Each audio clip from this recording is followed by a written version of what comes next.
एक और बेटी, एक और जिस्म, एक और जिंदगी का मतलब क्या है? ये सवाल हर रोज मेरे दिल में उठता है और इस सवाल का जवाब हर रोज मैं ढूंढने की कोशिश करता हूँ। पर सच ये है कि जवाब आसान नहीं है। ये एक ऐसी कहानी है जो सिर्फ एक शहर की नहीं बल्कि पूरे देश की है। ये कहानी है उन लड़कियों की जो सिर्फ एक औरत नहीं बल्कि एक सपना थी, एक आशा थी, एक जिंदगी थी। लेकिन वो सपना तोड़ दिया गया, वो आशा खत्म कर दी गई और वो जिंदगी छीन ली गई। रेप एक ऐसा वर्ड है जो सुनकर ही दिल कांप उठता है, लेकिन ये वर्ड हर रोज हमारे देश में किसी न किसी की जिंदगी का हिस्सा बन जाता है। आखिर क्यों? क्या हम सच में इतने बेपरवाह हो गए हैं या फिर ये समाज इतना अंधा हो चुका है कि इंसानियत का मतलब ही भूल गया है?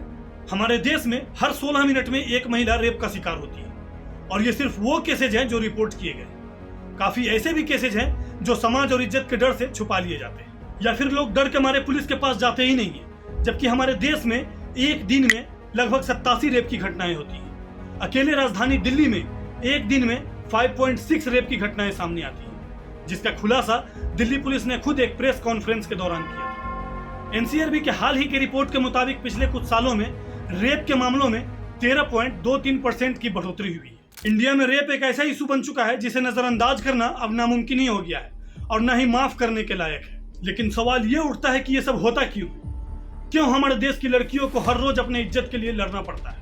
क्यों हर लड़की अपने घर से निकलते वक्त ये सोचने पर मजबूर हो जाती है कि कहीं आज उसके साथ भी कोई दुर्घटना न हो जाए? इस मसले की जड़ बहुत गहरी है। सबसे पहला कारण है समाज का पेट्रियार्कल माइंडसेट। हम एक ऐसे समाज में जीते हैं जहां मर्दों को औरतों से ज्यादा समझा जाता है और औरतों को घर तक सीमित रखा जाता है। ये सोच विचार हमारे समाज में घुस चुका है कि औरत एक वस्तु है, एक चीज है जिसे मर्द अपनी मर्जी से इस्तेमाल कर सकता है। यह सब एक ऐसे माइंडसेट को प्रोपेगेट करता है जो महिलाओं के खिलाफ हिंसा को बढ़ावा देता है। आज भी औरतों को ऑब्जेक्टिफाई किया जाना, सोशल मीडिया पर चीप कंटेंट और बॉलीवुड फिल्मों में रेप और हैरेसमेंट जैसे घिनौने अपराध को कैजुअल तरीके से दिखाया जाना, बॉलीवुड के द्वारा समाज में दिखाई जाने वाली कुछ ऐसी मूवी जिसमें माँ बहन की गालियों को नॉर्मलाइज किया जाना औरतों के खिलाफ अपराध को और भी ज्यादा बढ़ावा देता है। दूसरा और जो सबसे बड़ा कारण है, आप मानो या न मानो, वो है हमारे देश में कानून व्यवस्था की कमी। रेप के केस में विक्टिम को कई बार तो न्याय मिलता ही नहीं, क्योंकि बात जब रेप के आरोपियों पर कार्रवाई की आती है तो अक्सर देखा गया है कि अपराधियों को पॉलिटिकल सपोर्ट मिल जाता है। फॉर एग्जाम्पल, अगर हम बात करें इस डिस्को बाबा की, तो आपको पता ही होगा कि इसके ऊपर कितने सारे रेप केस फाइल है। उसके बाद भी उसे पेरोल के तहत हरियाणा इलेक्शन में कैंपेनिंग के लिए बाहर लाया जाता है, या फिर कहीं बलात्कारियों को फूल माला पहनाकर स्वागत किया जाता है, यूं मानो कि वो देश के लिए गोल्ड मेडल जीत कर लाया, या फिर कहीं बलात्कारियों को बचाने के लिए तिरंगा यात्रा निकाला जाता है। और यही सब देखकर दूसरे क्रिमिनल्स का हौसला बढ़ जाता है। जब एक विक्टिम को इंसाफ नहीं मिलता है तो ये डर दूसरी लड़कियों के लिए बढ़ जाता है और क्रिमिनल के लिए ये एक नया मोर्चा बन जाता है अपनी हिम्मत दिखाने का। अक्सर देखा गया है कि लोग रेप केसेस के बारे में बात करने तक से कतराते हैं और विक्टिम को ही उल्टा ब्लेम करते हैं, उसके किरदार पर उंगली उठाते हैं। छोटी स्कर्ट पहनने से लेकर बाहर जाने और स्ट्रेंजर से बात करने तक हर चीज के लिए लड़कियों को जिम्मेदार ठहराया जाता है। ये सोसाइटी की सबसे बड़ी गलती है कि हम अपने ही लोगों की रक्षा करने की बजाय उन्हें शर्मिंदा करते हैं। जब तक समाज रेप विक्टिम्स को समर्थन नहीं देगी तब तक ये समस्या ऐसे ही बनी रहेगी। मीडिया का भी इस मामले में बहुत बड़ा हाथ है, क्योंकि बहुत बार देखा गया है कि मीडिया रेप के मामले को सेंसेशनलाइज कर देती है, जिसकी वजह से असली मुद्दा पीछे चला जाता है। इनको तो मतलब है बस टीआरपी से। ये असलियत नहीं दिखाते बल्कि सिर्फ एंटरटेनमेंट बनकर आ जाता है। इसीलिए जरूरत है कि मीडिया रिस्पॉन्सिबली एक्ट करे और सच्चाई जनता के सामने लेकर आए, बिना किसी बहस और बिना किसी डिबेट के। तो दोस्तों, आपके मन में अभी सवाल आ रहा होगा कि आखिर इस समस्या का हल क्या है? क्या इस समस्या से हम कभी छुटकारा पा सकते हैं? तो इसका जवाब है हाँ, मगर सिर्फ तब जब हम मिलकर इस पर काम करेंगे। सबसे पहली चीज है एजुकेशन। हर स्कूल में बच्चों को सेक्सुअल एजुकेशन देना जरूरी है ताकि वो समझ सके कि रेप एक क्राइम है और इसे कभी माफ नहीं किया जा सकता। लड़कों को सिखाया जाए कि वो लड़कियों की सम्मान कैसे करें और लड़कियों को सिखाया जाए कि वो अपनी सुरक्षा के लिए क्या कर सकती है। और इस सबसे भी ज्यादा हमें समाज की सोच को बदलना पड़ेगा।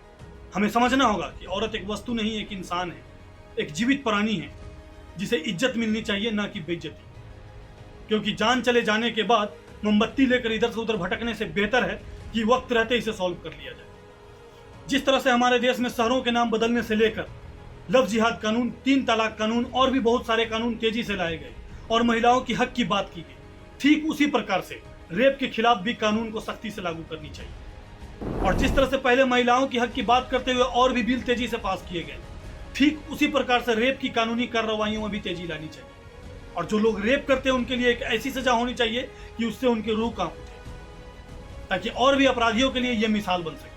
हमारी पुलिस फोर्स को भी इस मसले पर सेंसिटाइज करना होगा ताकि वो विक्टिम्स के साथ इंसाफ कर सके, ना कि उन्हें और जलील करे। अब समय है खामोशी तोड़ने का, समय है आवाज उठाने का।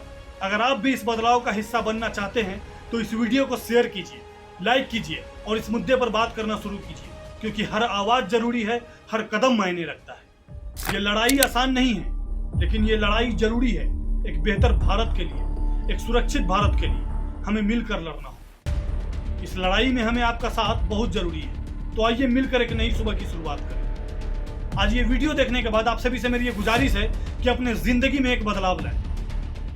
अपने घर में, अपने आसपास, अपने समाज में इस समस्या के बारे में बात करें। लड़कियों को सेफ महसूस कराना सिर्फ उनकी जिम्मेदारी नहीं, बल्कि हम सबकी जिम्मेदारी है। और ये जिम्मेदारी तभी पूरी होगी जब इसके लिए हम सब एक साथ मिलकर आवाज उठाएंगे। ये वीडियो सिर्फ एक आवाज है, लेकिन हम सब मिलकर अगर इस आवाज को आगे बढ़ाएं तो ये एक आंदोलन बन सकता है। आंदोलन इंसाफ के लिए, एक बेहतर कल के लिए और एक सुरक्षित समाज के लिए।